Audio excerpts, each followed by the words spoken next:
আপনি একজন পীর সাহেব মানুষ, আপনার মতো দুশ্চরিত্র লোক হইতে পারেন, দ্বিমুখী লোক হইতে পারে নাকি পৃথিবীতে? যদি জোর থেকে বের হয়ে আপনি একটা সিরে ফাঁস হয়ে দেখাইতে পারেন।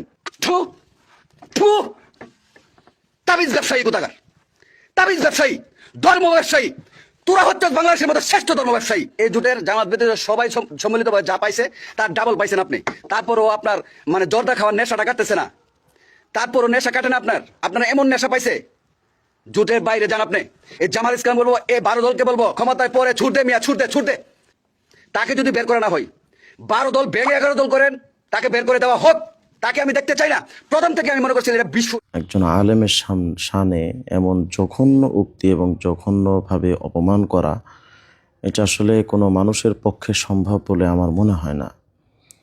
কিন্তু এই মানুষগুলোর পক্ষে সম্ভব, কারণ যাদের অস্তিত্বটাই আলেম ওলামা এবং ইসলামের বিদ্বেষ লালন করে, সেই জামাতি ভাইয়েরা যে এভাবে আলেম ওলামাকে গালি দিবে না, এটা অসম্ভব কিছু না, এটা হতেই পারে, এটা অস্বাভাবিক কিছু না।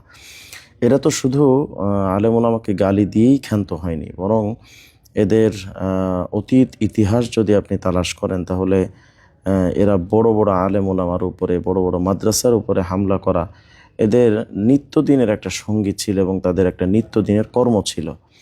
যেমন আপনারা সকলে জানেন যে হাটহাজারী মাদ্রাসায় এরা হামলা করেছিল। শুধু তাই নয়, আপনাদেরকে আজকে নতুন আর একটা ইতিহাস আপনাদের সামনে তুলে ধরব। আপনারা নিঃসন্দেহে সবাই কম বেশি জানেন যে আমাদের বর্তমান বাবুনগর মাদ্রাসা যিনি মুহতামিম হেফাজত ইসলামের আমির আল্লামা মুহিবুল্লাহ বাবুনগরী দামাত বারাকাতুম, হজরতের উপরেও তারা এই হামলা করেছিল। 19 বছর আগে আর বলি গেছিল কথা লাগে আশা হলো ফজিলতের মাহফিল কিনে দিলেন। এই জলসারের গুলি গেছি বাবুর মাদ্রাসার গাছ 150 শিবিরের উপর রক্তার মুসলিম যারা ইসলামের নাম নেই, হাজার হাজার মুসলমানের কাফের বানা। আজকে তো অনেকে আপনারা এটা প্রশ্ন করেন যে বাবুনগর হজরতে বার্ধক্য বয়সে তিনি কেন জামাতের বিরুদ্ধে এত লেগেছেন। এখন আমি যদি আপনাদেরকে প্রশ্ন করি, যেই লোকটাকে একসময় তার দিকে গুলি করা হয়েছিল জামাতের পক্ষ থেকে, সেই প্রতিবাদটা আপনারা কি আজও পর্যন্ত করেছেন? মনে হয় আপনাদের সেই সুযোগটা হয়নি। একজন বুজুর্গ আলেম, একজন মুস্তাঈদ একজন আলেম, একজন মুক্তাদা আলেম, তাকে জামাত শিবিরের লোকেরা গুলি করলো এবং সেই থেকে আজ অবধি আপনারা এটার কোনো প্রতিবাদ পর্যন্ত করলেন না এবং এটার নিন্দা পর্যন্ত জানালেন না। যারা এই কাজটা করলো তারা তওবা করেছে বা হুজুরের কাছে ক্ষমা চেয়েছে, এমন কোনো ইতিহাসও পাওয়া গেল না। এখন মুহিবুল্লাহ বাবুনগরী দামাত বারাকাতুম যখন জামাতের ব্যাপারে মুখ খুলেছেন এবং তাদের বাস্তব রূপটা তো হুজুর জানেন, যে কারণেই এদের ব্যাপারে তিনি কোনো প্রতিবন্ধকতা ছাড়াই তিনি কথা বলে যাচ্ছেন।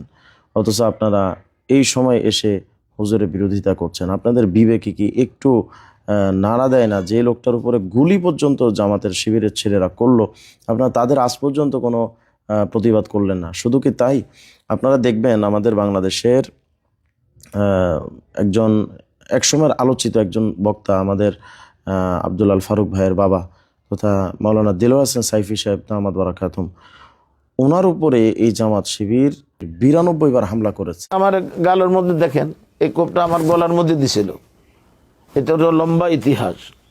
তারপরে যে আমার কাঁধের মধ্যে দেখেন এখানে এই জমায়ের এই দাগটা কি জন্য? আল্লাহ আমাকে হেফাজত করছেন, কারণ আল্লাহ জেসে আবাদ করে ফির কোন উসে বরবাদ করে। আল্লাহ যাকে বাঁচায় রাখে আল্লাহ মারে কে। তার উপরে জামাত শিবির 92 বার হামলা করেছে, অথচ আজ পর্যন্ত আপনাদের থেকে এরকম কোনো ইতিহাস আমরা শুনতে পাই না যে আপনারা প্রতিবাদ করেছেন। এটা কি আরও বোঝাতে আপনাদেরকে আরও আমাদের সময় লাগবে?